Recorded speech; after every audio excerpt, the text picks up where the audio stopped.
बेटा ये दामाद जी के घर वाले क्यों आए हैं? कोई फोन भी तो नहीं किया था। पता नहीं मम्मी। नमस्ते मम्मी जी। नमस्ते फादर इन लॉ। नमस्ते नमस्ते। क्या हुआ संदन जी, कोई बात है क्या? अचानक कैसे आना हुआ? क्या बात है, 4 साल हो गए शादी को, अपनी बेटी को भेजने के बजाय मेरे बेटे को घर जमाई बना के बैठी हो। ले जाने आई अपने बेटे को। जा बेटा जल्दी से तैयार हो जा। जी मम्मी। अरे मम्मी जी गुस्सा क्यों हो रही हैं? आइए बैठे, नाश्ता वास्ता करिए, तब तक तैयार हो जाएंगे। बेटा दामाद जी चले जाएंगे तो घर से लेकर खेत में सारा काम कौन करेगा? और तुझे तो पता है ना घर में इतने पैसे भी नहीं है कि खेत में मजदूर लगा काम करवा लूं। हाँ मम्मी। चलिए बाबूजी। मम्मी कुछ करो जल्दी से। दामाद जी आप जा रहे हो? मुझे तो विश्वास ही नहीं हो रहा है। आप जा रहे हो जैसे लग रहा है मेरा बेटा मुझे छोड़कर जा रहा है। कहीं आपके जाने के बाद मुझे हार्ट अटैक ना आ जाए। बाबूजी आप सब जाइए, मैं सासू माँ के साथ रहूंगा।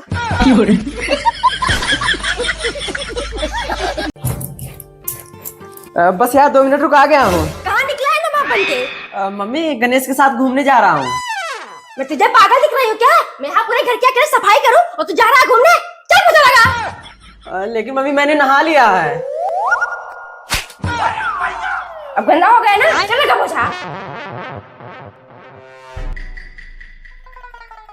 दीदी जल्दी जल्दी चलिए, इतनी तेज धूप हो रही है, अभी सारा मेकअप खराब हो जाएगा। अरे चलते रही हो, घोड़ा हो जाए क्या? हाँ क्या दीदी, इनका मेकअप ना पहले ही पिघलने लगता है। जितनी काली है ना उससे ज्यादा नखरे आते हैं। बाबूजी दिवाली पे जो जो बनेगा सबका लिस्ट बना दिया है, लीजिए ले आइएगा। अरे बहू बड़ी लंबी चौड़ी लिस्ट दिख रही है, क्या क्या लिख दिया है? मम्मी जी ज्यादा कुछ नहीं है, बस 5 किलो मैदा, 2 किलो सूजी, 3 किलो खोवा, 10 किलो चीनी, और उसके बाद गुजिया में मिलाने के लिए 1 किलो काजू, आधा किलो बादाम, 1 किलो किशमिश, 250 ग्राम गरी का बुरादा, 50 ग्राम छोटी इलायची, और सुबह नाश्ते के लिए 2 किलो। बस बहू, ये 2-4 लोगों के लिए कितना बड़ा पकवान बना रही हो? दुकान खोलना है क्या? बाबा जी आपका बहुत बहुत धन्यवाद, आपकी कृपा से मेरी शादी हो पाई, नहीं तो मांगली दोस्त मेरी कुंडली से कभी नहीं हटता। सब तुम्हारी खूबसूरती का राज है। क्या मतलब है बाबा जी? अरे मेरे कहने का मतलब है बच्चा, कोशिश करने वालों की कभी हार नहीं होती। अच्छा ठीक है बाबा जी, हम लोग चलते हैं। बाबा जी मेरे भी शादी करा दीजिए, इतना दिन से कुंवारी बैठी, कोई मेरी शादी करने की तैयारी नहीं है। ये लो लाल साड़ी और ये माला, रात में दीपक जला के बैठ जाना, जो कोई भी पहले आएगा ये माला उसके गले में डाल देना, उस 7 जन्म के लिए तुम्हारा पति हो जाएगा।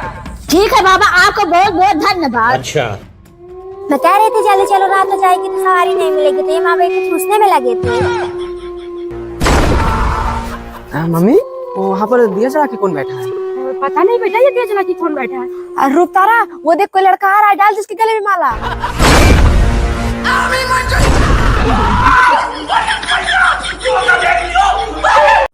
नैना। हाँ मम्मी। देख तेरी शादी के लिए कितने अच्छे लड़के का फोटो आया है। हाँ बेबी। बाहर में तुम्हारा बेबी बच्चा, आज बाद मेरे पास फोन मत करना, मेरी शादी होने जा रही, अब मैं तुमसे प्यार नहीं करती। हेलो राज, एक बुकिंग आई है, अभी 1 घंटे बाद बजाने चलना है। कैंसिल कर दे यार, मेरा दिल टूट गया है। कैंसिल नहीं हो सकता भाई, मैंने बयाना ले लिया है। शकुंतला आज मेरे बेटे का सालगिरह है, पार्टी कर रहा है, तुम सबको भी आना है। ठीक है सविता। तुझे मेरी कसम, आई जवानी सर पे मेरे दिल क्या करूं जवानी मेरे। चुप हो गया राज, गाता क्यों नहीं? ये धोखे प्यार के धोखे, मैंने दिल पे सहे रो रो के, किसी से कोई प्यार न करे, किसी से कोई प्यार न करे। मम्मी मैं जा रही, पता नहीं कहाँ बकवास गाने बजाने वाले आए। हे प्रभु हे हरि राम कृष्ण जगन्नाथ।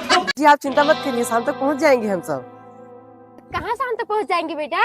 मम्मी फूफी बुला रही हैं, कह रही है तुम सबकी बहुत याद आ रही है, 4-5 दिन के लिए चले आओ। फूफी को अचानक हम सबकी कैसे याद आ गई? मम्मी जी जाइएगा मत, कोई काम भी होगा। ये देखो नगीना को इनके कुछ ज्यादा ही बुद्धि आ गई है। अरे तो तुम मत जाना ना, हम सब चले जाएंगे। हाँ मम्मी चलो जल्दी से तैयार हो जाओ, वहाँ पूरी सब्जी बनवा कर खाएंगे। पूरी सब्जी खाने जा रहे हैं, यहाँ आए तो चिल्लाई रही थी इतनी महंगी महंगी सब्जी क्यों लाते हो, सबके अपने घर बरहा बिंजर बना के खिलाएंगी। मम्मी फूफी ने ये क्या हालत बना रखी है घर की, जैसे यहाँ कोई रहता ही ना हो। हाँ बेटा। दीदी फूफी फूफी क्या हुआ फूफी, इस घर को कूड़ादान क्यों बनाती हो? अरे बेटा बहुत तेज तबीयत खराब है हम दोनों की, इसीलिए तो बुलाई हूँ घर की साफ सफाई करने के लिए। हे प्रभु, हे हरि राम कृष्ण जगन्नाथ।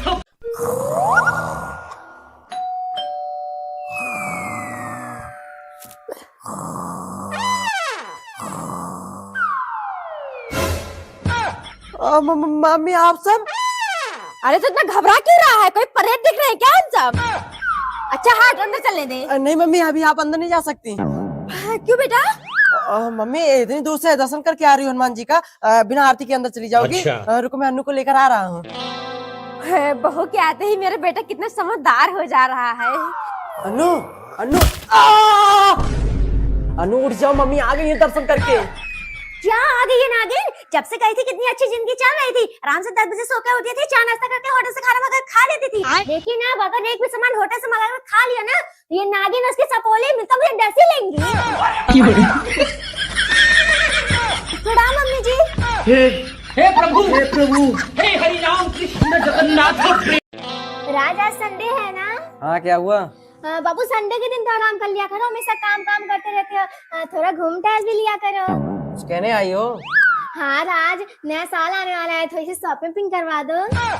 दिमाग उमाग ठिकाने है कि नहीं तुम्हारा? हर महीना शॉपिंग करी हो, कितनी शॉपिंग करोगी? मम्मी को पता चल गया ना, सर की सारे बाल उखाड़ लेंगे। राज मेरे पास एक आइडिया है। तो बेटा बहू को क्या हुआ? मम्मी इसके पेट में बहुत दर्द हो रहा है, डॉक्टर पास ले जा रहा हूँ।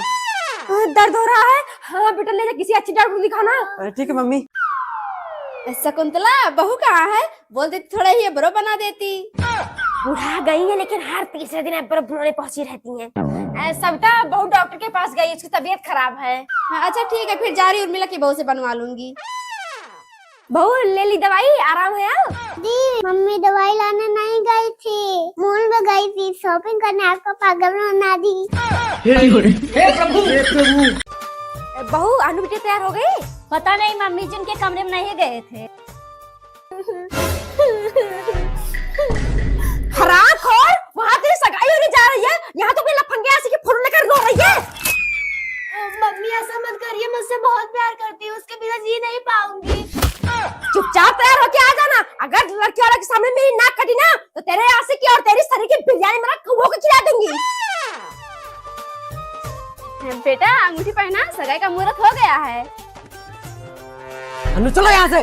डोंट टच मी, अब बहुत देर हो चुकी है राज। अन्नू तुमसे मेरी हो, अगर हमारे बीच कोई है समझो मर गया। अन्नू इन हाथों ने सिर्फ हथियार छोड़े हैं, चलाना नहीं भूले। अगर इस चौखट में बारात आई तो डोली की जगह सबकी अर्थियां उठेंगी, और सबसे पहले अर्थी उसकी उठेगी जिसके सर पे सेहरा होगा। लाशें बिछा दूंगा, लाशें। हे प्रभु, हे हरि राम कृष्ण। छोटी का फोन।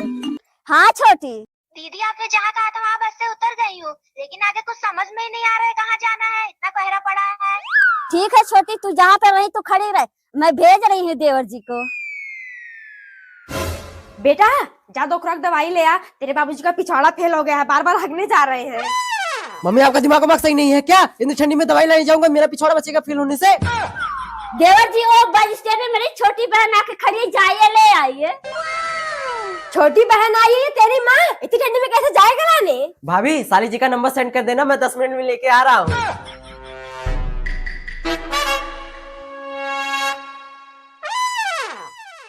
धन्यवाद भैया। ये कैसे खड़ा है बेटा? मम्मी जो स्वेटर वेटर पहना कर नहीं भेज पा रही थी, ठंड के कारण इनके शरीर अकड़ गई। हे प्रभु, हे हरि राम कृष्ण जगन्नाथ प्रेमानंद। ये क्या हुआ? नैना कहाँ गई? क्या है आ गया मुझ कौन? है नैना, ज्यादा जुबान मत चला, 100 रुपए निकाल, अभी और पीनी है। चुपचाप यहाँ चले जाओ, मेरे पास पैसे नहीं तो मैं दारू बनाने के, नहीं तो झाड़ू से मार के सामने से उतार दूंगी तुम्हारा। हरामखोर, तेरी इतनी हिम्मत! मम्मी नैना चाची के यहाँ से चिल्लाने की आवाज आ रही, झगड़ा हो रहा है क्या? पता नहीं बेटा, चल देखे तो। क्या वो सब मारपीट कर रहे क्या तुम लोग? हाँ शकुंतला लग रहा है फिर भी कर रहा है, नैना को मार रहा है। चाची तो सब लोग खड़े होकर देख क्या रहे हो? चलो मार कर बुड्ढे का सारा नशा उतार देते हैं। चाची आप ठीक तो हैं? चिंता मत करिए, आज अभी उस बुड्ढे को ऐसी मार मारेंगे ना, किसी को मारने लायक नहीं रहेगा। नहीं नहीं, तुम पागल हो गए क्या? हाथ में लगाने में पति को वो मुझे मार नहीं, तुम पकड़ा पकड़ा खेल रहे थे।